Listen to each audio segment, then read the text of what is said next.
O programa Relatos da Pandemia de hoje tem a honra de entrevistar um dos mais importantes médicos e cientistas de renome nacional e internacional. É um dos maiores entendedores da Covid-19, do novo coronavírus. Trata-se do Dr. Carlos Starling, diretor da Sociedade Brasileira de Infectologia e professor emérito da Faculdade de Ciências Médicas de Minas Gerais. Dr. Carlos Starling vai falar sobre imunidade comunitária, sobre as novas vacinas que estão chegando, sobre quando essas vacinas deverão estar disponíveis à população, sobre a possibilidade de quem já teve a doença ter novamente, enfim, uma entrevista imperdível com Carlos Starling que nós vamos assistir agora. Bem, com enorme satisfação, estamos recebendo hoje um dos mais renomados médicos, professores, cientistas do país, nesse momento em que o Brasil, Minas Gerais, começa a pensar em flexibilização, a falar em vacina, a falar em vida pós-pandemia do novo coronavírus causador da Covid-19. Com muita satisfação, eu entrevisto o Dr. Carlos Starling para a TV Além Paraíba, lembrando que o áudio desta entrevista também será reproduzido na Rádio Cultura. Dr. Carlos, muito obrigado por nos conceder essa entrevista, é uma honra muito grande, e eu inicio perguntando ao senhor, que é uma das figuras mais respeitadas no país quando o assunto é Covid-19, inclusive membro da Sociedade Brasileira de Infectologia. Doutor, e as vacinas? É o que a população mais se pergunta. O senhor acha que teremos ainda esse ano?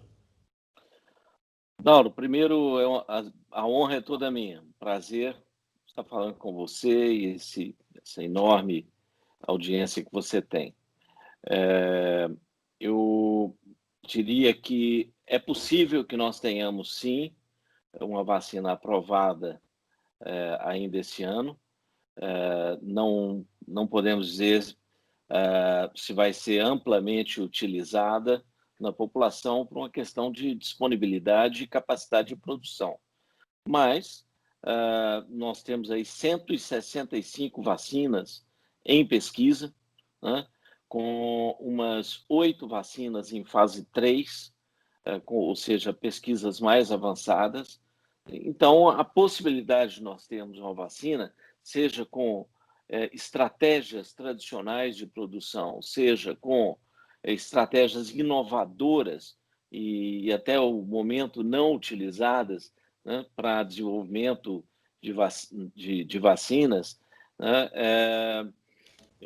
nós vamos ter, sim. Agora, outras perguntas têm que ser feitas, né? Qual que será a imunidade induzida por essas vacinas? Vai ser duradoura ou não? Quais os efeitos colaterais, né? Nós ainda não sabemos. Então, essas perguntas devem ser respondidas com as pesquisas agora de fase 3. Né? Além da fase 3, após a introdução dessas vacinas no mercado, ainda vão ser feitos uma série de estudos para avaliar o grau de segurança e efetividade no que se refere à produção de anticorpos efetivos, o que nós chamamos de anticorpos neutralizantes. E ainda é muito cedo para nós colocarmos todas as nossas fichas nas vacinas. Hoje, nós temos que usar as estratégias tradicionais para chegar até essas vacinas com o mínimo de sofrimento. Agora, doutor, a gente sabe que a vacina, segundo a medicina, a vacina mais rápida a ser feita foi segundo a infectologia, teria sido a vacina da cachumba. Isso levou 4 anos. E nós estamos vendo esta vacina ficar praticamente em fase 3 em 8 meses de pandemia. É possível, doutor, uma fabricação tão rápida? É possível, sim. Primeiro que nós não estamos pesquisando essa vacina no mundo só ao longo desses 6 meses, 8 meses. Nós temos que lembrar que nós tivemos 2 epidemias antes de coronavírus, em 2002 e 2012. Então, desde 2002, existem pesquisas no sentido de desenvolver vacina contra coronavírus. Ou seja, as vacinas que estão hoje em pesquisa, elas já estavam em pesquisa lá atrás, desde 2002, 2012. Então, já são aí 18 anos de pesquisa. A pergunta, eu acho, que nós temos que fazer, por que não saíram as vacinas que estavam em pesquisas para SARS e para MERS, né? Para SARS de 2002 e para MERS de 2012. A SARS é a síndrome respiratória aguda grave. Pelo Covid-1, né? Pelo Covid-1. Pelo SARS-CoV-1, né? Que chegou em 28 países, né? Mas sumiu. E a MERS é a síndrome respiratória grave do Oriente Médio, que ainda existe em locais restritos do Oriente Médio. Para essas 2 epidemias anteriores de coronavírus, nós tivemos uma série de pesquisas que foram feitas para desenvolvimento de vacina, que estão sendo utilizadas agora, deram sequência, ganharam um fôlego maior do ponto de vista de investimento financeiro, né? E essa epidemia está sendo muito mais grave do que as 2 anteriores. Por isso, aceleraram essas pesquisas que já vinham sendo feitas. Mas as pesquisas estão sendo feitas com os níveis de segurança exigidos, né? Acelerados, mas cumprindo todas as etapas de segurança que são exigidos para qualquer vacina. O senhor acredita A gente ouviu aqui, desde o ex-ministro Mandetta, a doutora Margarete Dalcom, Alexandre Naime, Raquel Stuck, Cláudio Reif, de Juiz de Fora, Guilherme Curtis, de Juiz de Fora, e outras figuras que estão muito, muito focadas na Covid-19. Qual é a posição do senhor sobre a cloroquina? Olha, a cloroquina é uma droga que foi pesquisada e vem sendo testada desde a epidemia de gripe espanhola de 1918, né? E não se mostrou efetiva para a gripe espanhola, e as pesquisas sérias que vêm sendo feitas e foram publicadas recentemente não mostram efetividade da hidroxicloroquina nem para profilaxia, nem em fase precoce, nem da doença, nem em fase tardia. Ou seja, as evidências que nós temos até hoje são muito ruins, né? Mostrando que hidroxicloroquina de fato não funciona. Eu acho que nós temos que nem hidroxicloroquina, nem ivermectina, são todas, na minha opinião, pesquisas. Vale a pena fazer pesquisa, né? Porque eventualmente pode ainda ter algum valor, mas com rigor de uma pesquisa clínica, mas não de forma aleatória, prescrito com pacotinho distribuído por prefeitura. Isso, para mim, é algo inusitado do ponto de vista, e absurdo, né? Do ponto de vista de estratégia de saúde pública. Estratégia de saúde pública é reforçar o que de fato funciona, que é o isolamento social nos momentos corretos, que é o distanciamento, o uso de máscara, a ênfase em cuidados higiênicos, né? E a flexibilização baseado em princípios científicos, e não uma coisa politicamente induzida ou definida a critério de prefeitos com interesses eleitoreiros por trás. Isso, de fato, é a face mais catastrófica dessa epidemia no Brasil. Doutor, nós vimos hoje essa opinião do senhor a respeito da cloroquina, apenas para registrar, é a opinião que todos os outros especialistas tiveram aqui conosco ao longo do relato da pandemia, que é que é este programa. Doutor, agora, hoje, nesta segunda-feira, 24 de agosto, quando nós estamos gravando, tivemos uma notícia de uma reinfecção em Hong Kong. E aí já tivemos também posicionamentos de médicos dizendo que não seria uma reinfecção, que seria uma possível mutação do SARS-CoV-1 que era enfim, que era um outro vírus. O senhor tem algum conhecimento sobre reinfecção, doutor? Olha, vem sendo pesquisado. Eu já tive alguns casos aqui que estou investigando, aqui em Belo Horizonte, né? Tem publicações brasileiras sugerindo que essa é uma possibilidade real. Tem essa que saiu hoje, né? E tem vários relatos e pesquisas nesse sentido.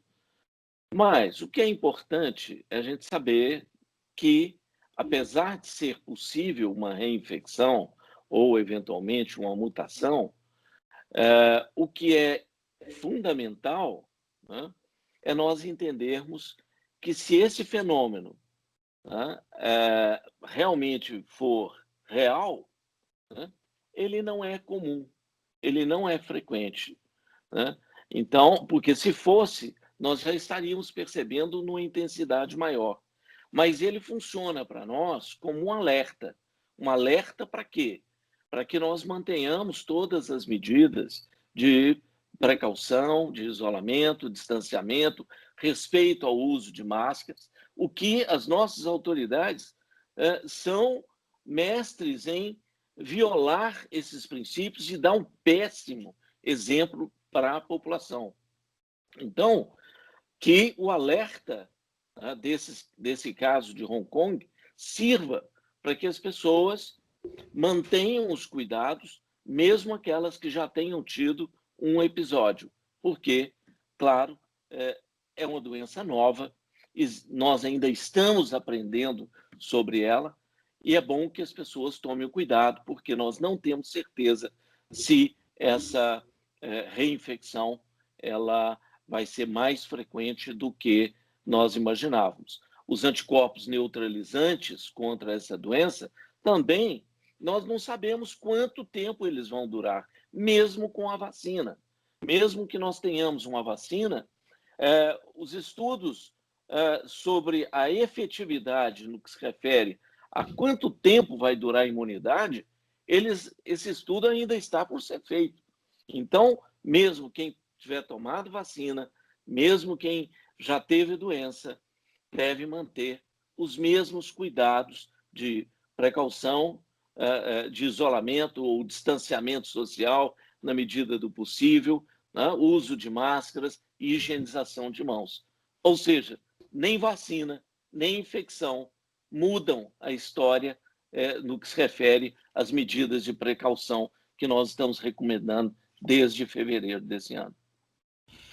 A comunidade científica, desde de fevereiro, tem dito, batido na tecla, e a política no Brasil foi uma tragédia. A política de governo, né, ela foi de saúde pública, ela foi uma tragédia. Ela não seguiu praticamente nada do que a comunidade científica alertou que iria acontecer e está acontecendo. Eu pergunto ao senhor, poderia ter sido menos doloroso? Eu digo isso ao senhor porque eu tive, uma irmã teve, uma sobrinha teve, minha mãe, com 87 anos, faleceu de Covid no dia 1º de julho. Então, para nós, particularmente, para a minha família, foi muito doloroso. Poderia ter sido menos doloroso, doutor? Não tem menor dúvida, né? E você sabe muito bem disso, né? Você, mais do que ninguém, assim como mais de 115 milhões de brasileiros sabem, né? A família de mais de 115 milhões de pessoas sabe o quão doloroso é perder pessoas que a gente gosta, pessoas que nós amamos, né? Então, certamente, Dauro, poderia ter sido muito menos doloroso, né? Olha só, um exemplo de Belo Horizonte, né? Belo Horizonte fez uma intervenção logo nos primeiros 50 casos. Houve um uma estratégia de fechamento de atividades não essenciais. Hoje, nós estamos, dentro desse país, com essa loucura toda, né, com a menor mortalidade em cidades com menos de 1 milhão de habitantes. Né? Nós temos 859 mortes. É muito, é muito. Né? Mas, comparado com outros locais, né, quando nós calculamos por milhão de habitantes, nós temos 10 vezes menos, né, casos do que São Paulo, do que o Rio, do que várias cidades do Nordeste. Né? Então, é possível sim. E vários países deram exemplo, né, de que é possível lidar com a doença de forma mais respeitosa. Né?